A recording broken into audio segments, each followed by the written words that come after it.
Hello everyone, welcome in Team Divana IS in GATE. Myself Kuldeep Singh Rathod, GATE 2020, All India rank 29. In GATE 2019, I secured All India rank 478. I am also qualified ISRO and Coal India written examinations and currently pursuing my MTech from IIT Delhi. So guys, जैसा कि आपको पता है कि अभी जो IIT Bombay ने new syllabus दिया है उसमें एप्टीट्यूड का जो पोर्शन है उसमें 25% का इंक्रीमेंट कर दिया गया है सभी ब्रांचेस के अंदर। तो डेफिनेटली अभी उसका कोई भी रिसोर्सेज मटेरियल स्टूडेंट्स को अवेलेबल नहीं है, तो that's why I try my best और मैंने कोशिश की है कि आपको जो फ्री मटेरियल है वो प्रोवाइड कर पाऊँ। तो गाइस सबसे पहले मैं आपको कुछ इंपॉर्टेंट चीज़ें बताने वाला हूँ, जैसे कि अगर मैं स्पाइरल एप्टीट्यूड्स की बात करूँ तो मैंने PDF क्रिएट की है जिसमें मैं आपको मेनली शॉर्ट ट्रिक्स एंड कुछ क्वेश्चंस आपको डिस्कस करूँगा। इसके अलावा मैंने इंट्रोडक्शन एंड प्रिपरेशन प्लान का ऑलरेडी एक वीडियो अपलोड किया हुआ है, तो आप वहाँ जाके चेक कर सकते हैं। वहाँ पे आपको कंप्लीट इसमें जो कैसे आपको प्रोसीड करना है, कैसे क्वेश्चंस आएंगे, वो सब मैंने आपको डिस्कस किया था। अब गाइज इस पर्टिकुलर वीडियो में मैं आपको कॉन्सेप्ट सिखाने वाला हूँ, देन जो क्वेश्चंस हैं प्रैक्टिस के वो मैं आने वाले वीडियो लेक्चर्स में, एंड उसकी जो PDFs है वो मेरे जो टेलीग्राम चैनल है Mr.Infobusters में आप जाके डाउनलोड कर सकते हैं एंड उन PDF से आप अपने क्वेश्चंस को प्रैक्टिस कर सकते हैं। तो अगर आपको ग्रुप में जुड़ने से कोई प्रॉब्लम आती है तो मुझे व्हाट्सअप कर सकते हैं। मेरे व्हाट्सअप नंबर है 9649945374। तो वो आप मुझसे जुड़ सकते हैं एंड आपकी कोई भी प्रिपरेशन से रिलेटेड क्यूरी है तो वो भी आप पूछ सकते हैं। तो चलिए गाइस शुरू करते हैं। आज का जो पहला पॉइंट हम देखेंगे, गाइड टू डिस्क्राइब ट्रांसफॉर्मेशंस। तो इसमें ट्रांसलेशन हम पहला टॉपिक देखेंगे। ट्रांसलेशन इज ए शिफ्ट और स्लाइड। मान लीजिए कोई भी पोर्शन हमारा जो ऑब्जेक्ट है वो यहाँ पे रखा हुआ है, अगर हम इसको ट्रांसलेट करके किसी और कोऑर्डिनेट पे लेके चले जाते हैं तो इस पर्टिकुलर सिचुएशंस को हम क्या बोलते हैं, ट्रांसलेशन देखते हैं। ओके, देन इसके बाद इसको अगर हम डिस्क्राइब करें तो इसमें डायरेक्शन होती है एक तो, कि लेफ्ट में आप ट्रांसलेट करेंगे, राइट में ट्रांसलेट करेंगे, अप में ट्रांसलेट करेंगे, डाउन में ट्रांसलेट करेंगे। इसके अलावा मैग्नीट्यूड भी होता है कि आप कितना ट्रांसलेट करेंगे, मतलब कोई ऑब्जेक्ट यहाँ है तो कितना मैग्नीट्यूड उसको आप लेके जाएंगे। तो ट्रांसलेशन में दो चीज़ें इंपॉर्टेंट हमें ध्यान रखनी है, डायरेक्शन, मैग्नीट्यूड, एंड देन जो कोऑर्डिनेट एक्सेस मान लीजिए इनिशियली हमारे XY था, तो ट्रांसलेट होने के बाद वो ऑब्जेक्ट के जो कोऑर्डिनेट होंगे वो X ± A Y ± B आपके डिनोट हो जाएंगे। इसके बाद अगर जो नेक्स्ट ट्रांसफॉर्मेशन जो टॉपिक है इसमें हम रोटेशन के बारे में देखते हैं कि रोटेशन पे बेस्ड क्वेश्चंस भी आएंगे आने वाले एप्टीट्यूड्स में। तो रोटेशन का मतलब होता है टर्न लेना किसी चीज़ का। तो अगर टर्न ले रही है कोई चीज़ तो उसमें डायरेक्शन इंपॉर्टेंट हो जाती है कि क्लॉकवाइज टर्न ले रही है या फिर काउंटर क्लॉकवाइज टर्न ले रही है। उसके बाद डिग्री हो जाती है कि कितना एंगल वो टर्न ले रही है। मान लीजिए कोई ऑब्जेक्ट है वो यहाँ पे रखा हुआ है तो ये कितना डिग्री टर्न लिया ये इसमें मेंशन होना चाहिए, कौन सी डायरेक्शन में हुआ, राइट हैंड डायरेक्शन में हुआ, लेफ्ट हैंड डायरेक्शन में हुआ यानी क्लॉकवाइज हुआ, काउंटर क्लॉकवाइज हुआ, सेंटर पॉइंट ऑफ रोटेशन मतलब किस पॉइंट के रिस्पेक्ट में रोटेशन किया, इस पॉइंट पे भी हिंज हो सकता है, इस पॉइंट के रिस्पेक्ट में रोटेट कर सकता है, इस पॉइंट के रिस्पेक्ट में रोटेट कर सकता है, मिड में किसी भी पॉइंट के रिस्पेक्ट में रोटेट कर सकता है ऑब्जेक्ट। तो आपको रोटेशन की बात करेंगे तो इन तीनों चीज़ों का प्रॉपर नॉलेज होना चाहिए। देन मैं रिफ्लेक्शन की बात करता हूँ। तो रिफ्लेक्शन में अगर हम देखें तो रिफ्लेक्शन आपका किसी भी चीज़ को किसी मिरर इमेज उसकी अगर क्रिएट होती है तो उसको हम रिफ्लेक्शन बोलते हैं। इसमें केवल एक जो इक्वेशन ऑफ लाइन है वो इंपॉर्टेंट है, मतलब मान लीजिए कोई ऑब्जेक्ट है और जो लाइन अगर आपको पता है कि किस लाइन के रेस्पेक्ट में इसका रिफ्लेक्शन लिया जा रहा है, देन डेफिनेटली आप उसका मिरर इमेज आसानी से क्रिएट कर लेंगे। गाइस थ्योरेटिकल नॉलेज आपको बस हल्का सा समझना है। जब आप क्वेश्चन प्रैक्टिस करेंगे जो कि मैंने टेलीग्राम ग्रुप में प्रोवाइड किए हैं तो वो आप इजीली इनको कर पाएंगे, इन चीज़ों को समझ पाएंगे। देन नेक्स्ट है डायलेशन। डायलेशंस की बात करते हैं। डायलेशन इज एन इनलार्जमेंट और रिडक्शन। मान लीजिए कोई ऑब्जेक्ट है, इसका हमने इतना कर दिया उसको, तो कितना इसको अगर हम मान लीजिए इधर से इधर आ रहे हैं मतलब इसको हमने रिडक्शन कर दिया, अगर हम यहाँ से आ रहे हैं तो मतलब इसका इनलार्जमेंट कर दिया। तो ये हम देखेंगे। इसमें हमें centre point of the dilation पता होना चाहिए कि किस पॉइंट के रेस्पेक्ट में उसको बड़ा या छोटा किया गया है, और इस पे स्केल फैक्टर होना चाहिए कि किस अमाउंट में उसको बड़ा या छोटा किया गया है। तो कोऑर्डिनेट नोटेशन उसको AX और BY हो जाएंगे। AX और BY डिनोट करेंगे कि कितना उसको छोटा या बड़ा किया गया है। ओके, मल्टीपल होंगे। अगर मान लीजिए वो फिक्शनल में वैल्यू आती है मतलब छोटा कर दिया है, अगर मान लीजिए A की वैल्यू आपका 2 3 4 आती है मतलब उसको बड़ा कर दिया गया है। ओके, तो गाइज ये तो आपका बेसिक्स नॉलेज था। अगर हम ट्रांसफॉर्मेशन की बात करते हैं तो अब देखते हैं हम कि ट्रांसफॉर्मेशन होता क्या है, कैसे होगा, एंड विद एग्जांपल और क्वेश्चन कैसे इस पर बेस बन सकते हैं गेट एंड EAC एग्जामिनेशंस में, तो उसको हम डिस्कस करने वाले हैं। तो ट्रांसफॉर्मेशंस में मेनली ये प्लेन होता है जिसको हम स्लाइड कर सकते हैं, फ्लिप कर सकते हैं, टर्न कर सकते हैं, इनलार्ज कर सकते हैं और रिड्यूस कर सकते हैं और उससे हम एक नया फिगर क्रिएट कर सकते हैं। मतलब कोई भी प्लेन के रेस्पेक्ट में उसको स्लाइड, फ्लिप, टर्न, इनलार्ज और रिड्यूस करके न्यू फिगर उसका क्रिएट कर लेते हैं। This corresponding figure are frequently design into wallpapers border. तो जो ये कोरिस्पॉन्डिंग फिगर होता है उसको फ्रिक्वेंटली हम डिज़ाइन कर सकते हैं उसके वॉलपेपर बॉर्डर्स के रेस्पेक्ट में, मॉस्केस के रेस्पेक्ट में, आर्ट वर्क के रेस्पेक्ट में। Okay, each figure that you see will correspond to another figure. जो एक फिगर होगा कोरिस्पॉन्डिंग करेगा किसी अनदर फिगर के रेस्पेक्ट में। This corresponding figure are form using transformation. तो जो एक कोरिस्पॉन्डिंग फिगर होगा ये ट्रांसफॉर्मेशन का यूज करते हुए बनाया जाएगा। गाइज ये थ्योरेटिकल नॉलेज इतने इंपॉर्टेंट नहीं है, लेकिन टॉपिक के अंडरस्टैंडिंग के लिए आपको समझना है। आगे देखिएगा एग्जाम्पल, आपको काफ़ी आसानी से ये चीज़ें समझ में आ जाएगी जो यहाँ पे मेंशन है। Transformation map an initial image called as a pre image onto a final image. Okay, जो ट्रांसफॉर्मेशन मैप जो होता है वो इनिशियल इमेज होती है जिसको प्री इमेज भी बोलते हैं, जो कि फाइनल इमेज में ट्रांसफॉर्मेशन हो जाता है। Below are some of the types of transformations. The red line show the corresponding point. Corresponding point को शो करेगा रेड लाइन, अगर हम यहाँ पे देखेंगे जिसके रेस्पेक्ट में ट्रांसफॉर्मेशन किया गया है। सबसे पहले देखिए ट्रांसलेशन पे बेस्ड क्वेश्चन आ सकते हैं। तो यहाँ पे एक फिगर है जिसको किसी भी डायरेक्शन में स्लाइड किया जा सकता है, तो इसको ट्रांसलेशन बोला जाता है। यहाँ पे देखिए प्री इमेज आपको शो हो रही है, देन उसको हमने किसी यहाँ से यहाँ पहुँचा दिया, मतलब ये ट्रांसलेट हो गई है एक पर्टिकुलर सिचुएशन से दूसरी पर्टिकुलर सिचुएशन में। रिफ्लेक्शन की मैं बात करता हूँ, मतलब फ्लिप ओवर ए लाइन। तो यहाँ पे एक लाइन है, इस लाइन के रेस्पेक्ट में इसको फ्लिप कर दिया, यानी इसकी मिरर इमेज यहाँ पे क्रिएट हो गई है, तो ये रिफ्लेक्शन में मिरर इमेज क्रिएट हो जाएगी। रोटेशन की मैं बात करता हूँ, रोटेशन में a figure can be turn in around a point. एक पॉइंट के रेस्पेक्ट में मान लीजिए इनिशियली ऐसा था तो उसको रोटेट करके अब यहाँ पे आ चुका है, तो रोटेशन में आपको एक पॉइंट के रेस्पेक्ट में उसका रोटेशन हो जाएगा। देन देखेंगे डायलेशन। डायलेशन में क्या होता है कि कोई पर्टिकुलर जो फिगर है वो किसी स्मॉल अमाउंट में होगा तो उसको लार्ज साइज में उसको कन्वर्ट करना है, या फिर लार्ज साइज से उसको स्मॉल साइज में कन्वर्ट करना आपका डायलेशंस को डिनोट करता है। अब देखते हैं कि जो रिजिड ट्रांसफॉर्मेशन और जो आपकी होती है preserve length and angle measure perimeter and area the image and pre image are congruent. तो जो इमेज होगी आपकी और जो प्री इमेज होगी वो आपकी कॉन्ग्रुएंट होगी। दिस ट्रांसफॉर्मेशन इंक्लूड रोटेशन भी हो सकता है, रिफ्लेक्शंस भी हो सकता है, ट्रांसलेशन भी हो सकता है। अगर हम नॉन रिजिड, मतलब ये आपको समझाने का कॉन्सेप्ट इतना ही है कि कोई रिजिड बॉडी अगर होती है ना, मान लीजिए कोई बॉडी रिजिड है, मतलब उसके डायमेंशन में कोई भी चेंजेज नहीं कर रहे हैं, तो उसमें हम रोटेशन करते हैं, रिफ्लेक्शन कर सकते हैं, ट्रांसलेशन कर सकते हैं। मतलब उस बॉडी को रोटेट करा सकते हैं, रिफ्लेक्शन कर सकते हैं, ट्रांसलेशन कर सकते हैं। अगर नॉन रिजिड ट्रांसफॉर्मेशन करना है, मतलब जो बॉडी है उसका हमें डायमेंशन चेंज कर देना है, मतलब रिजिड नहीं रहेगी वो, तो उस केसेस में केवल हम डायलेशन कर पाएंगे, मतलब उसका जो इनलार्जमेंट अगर उसका करना है या फिर रिडक्शन करना है, तो दैट्स वाइज उसके डायमेंशन चेंज हो रही है, तो डायलेशन ही केवल पॉसिबल होता है नॉन रिजिड बॉडी के ऊपर। ओके, और गाइज अब देखते हैं हम क्वेश्चंस, जिससे आपको काफ़ी ज़्यादा इंपॉर्टेंट थ्योरेटिकल नॉलेज बूस्टअप होगी एंड काफ़ी कुछ सीखने को मिलेगा। तो एग्जांपल फर्स्ट देखिए, यहाँ पे आपको पर्टिकुलरली कोई कोऑर्डिनेट एक्सेस गिवन है -1, -3, -5 से लेके एक ट्राइंगल क्रिएट किया हुआ है। सिमिलरली अगर हम देखें तो प्लस में अगर हम उसका जो ये पॉइंट इमेज है इसके रेस्पेक्ट में देखते हैं तो यहाँ पे 1, 3, 5 एक और A dash B dash C dash आपको क्रिएट किया गया है। तो यहाँ पे आपको अगर बात करते हैं कि name and describe the transformation, तो इसका देखिए ट्रांसफॉर्मेशन अगर हम देखें तो सेम ज्योमेट्री यहाँ पर आ रही है, तो इसका मतलब क्या हो गया कि सेम ज्योमेट्री अगर यहाँ पे आ रही है तो इसका मतलब ये ट्रांसलेशन को डिनोट कर रहा है। ओके, किसी एक कोऑर्डिनेट एक्सेस पे से उठ के वो दूसरे कोऑर्डिनेट एक्सेस पे जा रहा है, मतलब जो नेम है इसका ट्रांसफॉर्मेशन का वो ट्रांसलेशन है। अब कोऑर्डिनेट एक्सेस इसके प्री इमेज के पूछे थे तो वो आप बता सकते हैं यहाँ से -5 पे है। ओके, -5 पे कोऑर्डिनेट एक्सेस थे, किसी एक पॉइंट के देख सकते हैं -5 पे था, यहाँ से आप देखेंगे तो 1 पे आ चुका है वो। Okay, what coordinate are the triangle in, कौन से कोऑर्डिनेट में ट्राइंगल है, तो यहाँ पे देखेंगे XY कोऑर्डिनेट सिस्टम में ये ट्राइंगल बना हुआ है आपका।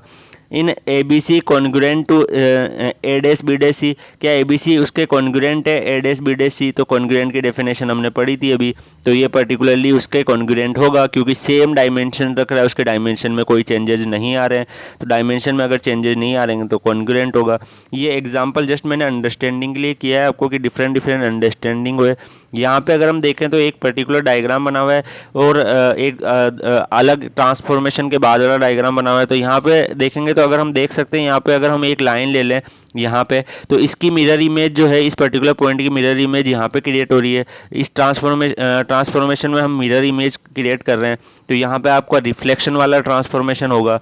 एंड अगर हम कोऑर्डिनेट एक्सिस की बात करते हैं तो जो पॉइंट हमारा 0 0 पॉइंट होगा उस कोऑर्डिनेट एक्सिस के रेस्पेक्ट में इसका ट्रांसफॉर्मेशन हो रहा है। Okay, what coordinate are the triangle, इन दोनों की डायमेंशन आप बता सकते हैं। एक हमारा एक्स वाई कोऑर्डिनेट सिस्टम में है एंड एक आपका -x -y कोऑर्डिनेट सिस्टम में डिनोट हो रहा है। और कॉन्ग्रुएंट तो है क्योंकि डायमेंशन में कोई चेंजेज आ नहीं रहा है, रिजिड बॉडी है। ऐसे ही रोटेशन देखिए आप, यहाँ पे रोटेशन का एग्जांपल है। ओके, इस पर्टिकुलर डायग्राम को आपने रोटेट करके यहाँ पे ला दिया है, तो यहाँ पे आपका नेम और अगर हम डिस्क्राइब ट्रांसफॉर्मेशन करते हैं तो रोटेशन से आपका डिनोट होता होगा। ओके, तो ये आपको समझना है। ऐसे ही आप लेंथ अगर कैलकुलेट करा सकते हैं आपसे, जैसे एप्टीट्यूड का क्वेश्चन यहाँ पे बन चुका है अभी, वहाँ तक आपकी अंडरस्टैंडिंग थी, आपको ये डायमेंशन दे दी है और यहाँ से आपको ये वाला एंगल निकालना है। ओके, तो आपको एप्टीट्यूड का क्वेश्चन से इस तरीके से आपके बनेंगे। जो क्वेश्चन है वो मैं आगे डिस्कस करूँगा, आपको अभी मैं बेसिक अंडरस्टैंडिंग देने की कोशिश कर रहा हूँ जिससे आपके कॉन्सेप्ट को आप आसानी से समझ पाएँ। ओके, देन यहाँ से अगर ट्रांसलेशन को आप देखेंगे, translation is a transformation that move all point of a figure the same distance of the same direction. जो सेम डिस्टेंस अगर सेम डायरेक्शन में सारे पॉइंट मूवमेंट करते हैं तो आपका ट्रांसलेशन होता है। ओके, ये आपको ध्यान रखना है। ट्रांसलेशन जो होता है वो आइसोमेट्री होता है, which means the image and pre image are congruent. मतलब जो इमेज होगा ना इनिशियली वाला और जो फाइनल वाला वो कॉन्ग्रुएंट होगा, मतलब डायमेंशन में उनका कोई चेंज नहीं आएगा। इसमें हमें डायरेक्शन इंपॉर्टेंट होती है, मैग्नीट्यूड इंपॉर्टेंट होता है, कोऑर्डिनेट में इस अकॉर्डिंग चेंजेस आ सकते हैं। तो हो सकता है कभी आपको ऐसा पूछ लिया जाए क्वेश्चंस में कि कोई एक कोऑर्डिनेट एक्सिस इतना है, उसको इतना रोटेशन ट्रांसफॉर्मेशन कर दिया जाए तो नया कोऑर्डिनेट एक्सिस क्या होगा, या फिर डायग्राम शो करके पूछा जा सकता है। तो इस तरीके से क्वेश्चन इस पर आसानी से बन सकते हैं। तो आप एग्जाम्पल देख लीजिए, एक 1 और 2 एग्जाम्पल में आपको ट्रांसफॉर्मेशन के एग्जाम्पल दिख रहे होंगे। ओके, तो यहाँ से आपको एग्जाम्पल को समझ लेना है। देन हम देखेंगे परफॉर्मिंग ए ट्रांसलेशन। तो यहाँ पे ट्रांसफॉर्मेशन कैसे हुआ, तो ट्रांसफॉर्मेशन कराने के लिए हमें कुछ इस तरीके से डायमेंशन दी हुई होगी। ओके, तो ये आपको ध्यान रखना है। देन ट्रांसलेशन की बात करता हूँ तो ट्रांसलेशंस में भी आपको रिपीटेड रिफ्लेक्शन में भी आपको ऐसी डायमेंशन दी होगी, मतलब पर्टिकुलर कोई एंगल शो कर दिया जाएगा कि किस पर्टिकुलर लाइन के रिस्पेक्ट में आपका रोटेशन किया जा रहा है। तो सेम एग्जांपल आप यहाँ पे समझ सकते हैं। पीडीएफ में आपको टेलीग्राम ग्रुप में प्रोवाइड कर दूंगा, एक बार आप इसके थ्रू आउट हो जाइएगा।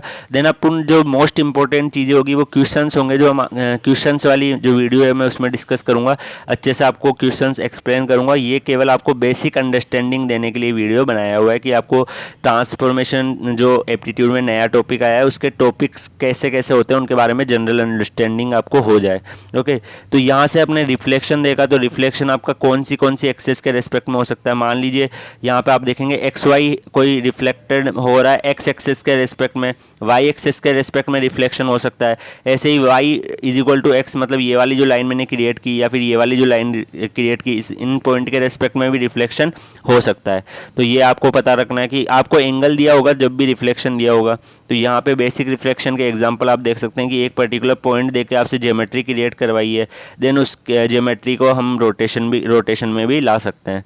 तो यहाँ पे देखिए रिफ्लेक्शन लिया हुआ है वेरियस। यहाँ पे आप देखेंगे ना, अगर इस डायग्राम को आप देखेंगे तो रिफ्लेक्शन किसी बीच में किसी सेंटर लाइन पे लिया होगा, कोऑर्डिनेट यहाँ पे लिया होता तो यहीं पे डायग्राम बनता। तो किसी बीच में, दोनों के बीच में जो पॉइंट आ रहा होगा उस पॉइंट के रेस्पेक्ट में कोई लाइन होगी जहाँ से इन दोनों का रिफ्लेक्शन आपको शो हो रहा होगा। सिमिलरली यहाँ पे भी मैं देखूँ तो यहाँ कोई पॉइंट पे लाइन होगी जहाँ पे रिफ्लेक्शन शो हो रहा होगा। तो इस तरीके से आपको डायग्राम बना के वेरियस उसके रिफ्लेक्शन इमेज के पॉइंट पूछे जा सकते हैं। मान लीजिए आपको एक डायग्राम बनाया, मैं आपको बता सकता हूँ कि क्वेश्चन कैसे बने। मान लीजिए ये डायग्राम आपको शो ही नहीं किया है, ओके, और ये पॉइंट आपको दे दिया है, ये पॉइंट आपको दे दिया है एंड आपसे पूछ लिया है कि इसका जो मान लीजिए एक्स इक्वल टू ये जो लाइन है वाई वाली एक्स एक्सेस वाली जो लाइन है, इसके रेस्पेक्ट में इसका हम रिफ्लेक्शन ले रहे हैं। तो ये जो पॉइंट है इसका रिफ्लेक्शन इमेज का यहाँ पे जो कोऑर्डिनेट है वो क्या होगा। ऐसे आपसे क्वेश्चन पूछे जाएंगे जो मैं आगे आपको डिस्क्राइब करूँगा आने वाले लेक्चर्स में। इसके बाद रिफ्लेक्टिव सिमिलरिटी आप देख सकते हैं कि ये एक पॉइंट होता है जब हम अगर मान लीजिए कोई हम ऑब्जेक्ट है और उस ऑब्जेक्ट का अगर हम रिफ्लेक्शन लेते हैं किसी एक्सिस के रेस्पेक्ट में, तो सिमिलर टाइप ऑफ ऑब्जेक्ट हमें शो होता है, तो हमारा रिफ्लेक्टिव सिमिलरिटी होगा। जैसे अगर मान लीजिए इस डायग्राम में आप यहाँ पे इसके रेस्पेक्ट में रोटेशन आप रिफ्लेक्शन करें तो सेम डायग्राम आपको दोनों तरफ शो होगा। यहाँ पे देख लीजिए डायगोनल के रिस्पेक्ट में, यहाँ पे देख लीजिए, यहाँ पे देख लीजिए, तो ये आपके रिफ्लेक्टिव सिमिलरिटी को डिनोट करते हैं। ओके, तो पूछा जा सकता है कि ये रिफ्लेक्टिव सिमिलरिटी कौन से लाइन के रिस्पेक्ट में, डायग्राम वगैरह बना के आपसे इजीली इस पे क्वेश्चन बन सकते हैं। रोटेशन की बात करता हूँ तो रोटेशन में आपको एंगल दिए होंगे, तो आपको 90 degree clockwise, 90 degree counter clockwise, इस तरीके से आपको various type of centre of rotations, direction, degree, centre point of rotations, ये सारे चीज़ें आपको मेंशन होगी। इस पीडीएफ को आप एक बार रीड कर लीजिएगा, मेरे जो Telegram group mister info booster है उसमें मैं प्रोवाइड कर दूंगा। इजीली आपको टॉपिक समझ में आएंगे। देन क्वेश्चन जब हम प्रैक्टिस करेंगे वो ज़्यादा इंपॉर्टेंट है, क्योंकि थ्योरेटिकल नॉलेज हमें कम से कम चाहिए होती है गेट जैसे पेपर में। क्वेश्चंस हमें प्रैक्टिस करने हैं, क्वेश्चंस मैं आपको आने वाले पीडीएफ में डिस्क्राइब करूंगा, तो वहाँ से आपको इजीली अंडरस्टैंडिंग हो जाएगी।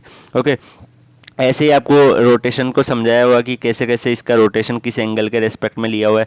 तो मान लीजिए पहले इनिशियली मान लीजिए ये ज्योमेट्री ऐसी थी, लेकिन जब इसको 90 डिग्री रोटेशन किया तो इसकी ज्योमेट्री ऐसी आ गई। तो हो सकता है आपसे सी पॉइंट के कोऑर्डिनेट आपको इनिशियली गिवन है, एंड देन क्वेश्चन में मेंशन किया जाए कि 90 डिग्री रोटेशन करने के बाद सी पॉइंट के न्यू कोऑर्डिनेट क्या आएंगे। तो ये सब चीज़ें आपको वहाँ पे अगर आप समझ पाएंगे, डायग्राम क्रिएट कर पाएंगे, आपकी स्पैटिकल एबिलिटी होगी, तो डेफिनेटली आप सोल्व कर लेंगे। तो इस तरीके के क्वेश्चन इस पे बन जाते हैं न्यू कोऑर्डिनेट एक्सेस के ऊपर। आप थोड़ा सा पीडीएफ को रीड करिएगा, आपको काफ़ी सारी नॉलेज इसके बारे में मिलेगी। देन इसके बाद एग्जाम्पल वगैरह थोड़े रीड कर देंगे। रोटेशनल सिमिलरिटी भी ऐसी होती है कि मान लीजिए हम उसको रोटेट कर दें किसी एंगल पे, तो भी हमें सेम ही डायग्राम शो होता है। तो यहाँ पे अगर हेक्सागोनल है, तो अगर आप हर 72 डिग्री एंगल पे इसको रोटेट करते हैं तो आपको सेम डायग्राम शो हो जाता है। तो इसको रोटेशनल सिमिलरिटी बोलते हैं। जैसे यहाँ पे वेरियस टाइप ऑफ डायग्राम है, इस डायग्राम को अगर आप 90 डिग्री रोटेट करते हैं तो सेम टाइप ऑफ आपको रोटेशनल सिमिलरिटी आएगी। तो ये पूछा जा सकता है क्वेश्चंस में आपसे कि ये जो डायग्राम है इसकी रोटेशनल सिमिलरिटी कौन से पॉइंट तक है, मतलब कितना एंगल इसको घुमाया जाए। अगर मान लीजिए 5 है, 5 इसमें कॉर्नर बन रहे हैं, तो आप इसको जो 360 है इसको 5 से डिवाइड कर देंगे। यहाँ पे 4 बन रहे हैं तो 360 को 4, यानी ये 90 डिग्री के ऊपर आपका similar type of diagram show, 180 degree sorry, क्योंकि इसके डायगोनल थोड़े डिफरेंट है तो 180 डिग्री पे होगा। ऐसे 6 है तो 360, मतलब 60 डिग्री रोटेट करेंगे तो सेम डायग्राम आपको शो होने लग जाएगा। तो ये आपको इस तरीके से क्वेश्चन पहचानने हैं, इस तरीके के क्वेश्चन आपको इस पर्टिकुलर टॉपिक्स में पूछे जा सकते हैं। आप एक बार पीडीएफ को देखेंगे, इससे आपको आसानी से काफ़ी सारी चीज़ें समझ में आएगी। अब यहाँ पे मैं डायलेशंस की बात करता हूँ, जिसमें इनलार्जमेंट की बात करते हैं, तो इस पर भी क्वेश्चंस बन सकता है। जैसे मान लीजिए कोई कोऑर्डिनेट एक्सेस दे दिया और बोला यहाँ पे ये प्लेट है, इसके ये वाला कोऑर्डिनेट इतना, ये वाला कोऑर्डिनेट होता है, इसका इनलार्जमेंट यहाँ पे लिया तो ये वाले कोऑर्डिनेट बताओ। ओके, यहाँ वाली जो डिस्टेंस है वो आपको गिवन हो सकती है, एंगल वगैरह गिवन हो सकते हैं। तो ये आपको इस तरीके के क्वेश्चन भी बन सकते हैं। तो इनमें भी आपको बस मेनली कोऑर्डिनेट ही निकालने होते हैं। यहाँ से देखिए आप, ए पॉइंट हो गया, बी पॉइंट हो गया, सी पॉइंट हो गया, इनके हम कोऑर्डिनेट एक्सेस ही निकालने की कोशिश करते हैं। तो जब क्वेश्चंस डिस्कस करेंगे तो हम इनको एक्सप्लेन करेंगे, बस आपको अंडरस्टैंडिंग होनी चाहिए कि डायलेशंस पे बेस्ड क्वेश्चंस कैसे आते हैं। जैसे मैंने अभी लाइन का कॉन्सेप्ट आपको समझाया था कि लाइन, ये वाली लाइन है, इसका इनलार्जमेंट लिया गया है तो न्यू कोऑर्डिनेट आपसे पूछे जा सकते हैं। इसकी डिस्टेंस वगैरह सब चीज़ें आपको मेंशन होगी, काफ़ी इजीली आप इनको कर लेंगे। जब आप क्वेश्चन प्रैक्टिस करेंगे तो आपको काफ़ी ज़्यादा नॉलेज इसमें मिल जाएगी। ओके, तो गाइज देखिए, ये मेनली हमने ट्रांसफॉर्मेशन से रिलेटेड काफ़ी सारे इंपॉर्टेंट चीज़ें देखी है, डिफरेंट टाइप ऑफ चीज़ों को हमने समझने की कोशिश की है। इस पीडीएफ को मेनली क्रिएट करने का मेन एम, और इस वीडियो का क्रिएट करने का मेन एम था कि आपको जो न्यू टॉपिक्स है उनसे थोड़ी फेमिलियर बिहेवियर हो जाए एंड थोड़ा सा आपको नॉलेज मिल जाए, क्योंकि थ्योरेटिकल क्वेश्चंस तो आपसे पूछे जाएंगे नहीं। तो दैट्स वाई मेरा मेन फोकस है न्यूमेरिकल सोल्व करवाने में। जितने ज़्यादा आप न्यूमेरिकल सोल्व करते जाएंगे, डेफिनेटली आपकी जो ग्रोथ है वो उतनी ज़्यादा हो जाएगी और आपको इस कॉन्सेप्ट के बारे में डीप अंडरस्टैंडिंग हो जाएगी। अगर आप मुझसे जुड़ना चाहते हैं तो मेरा टेलीग्राम ग्रुप है mr.infobusters, आप मुझसे वहाँ पे जुड़ सकते हैं। और अदरवाइज आप मुझसे व्हाट्सअप पे जुड़ सकते हैं। मेरे व्हाट्सअप नंबर है 9649945374। आपको कोई भी प्रिपरेशन से रिलेटेड क्वेरी है तो आप वहाँ पे पूछ सकते हैं। Thank you so much guys, and best of luck for your career.